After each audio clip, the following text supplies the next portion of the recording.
Welcome viewer, I am Murugan S. This video tutorial describes how to install and pair Bluetooth audio device on Windows 11.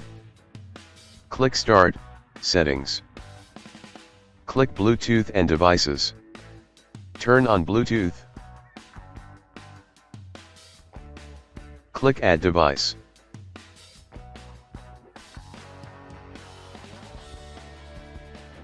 Click Bluetooth.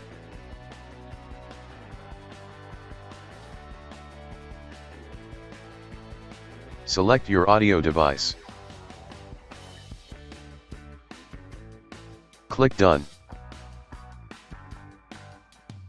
Your Bluetooth audio device successfully added.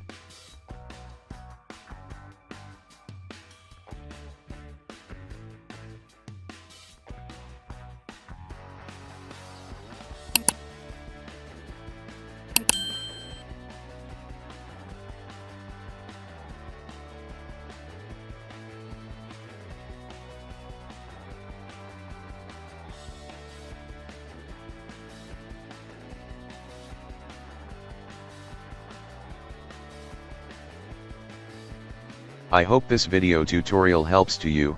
Please like, share and don't forget to subscribe my channel.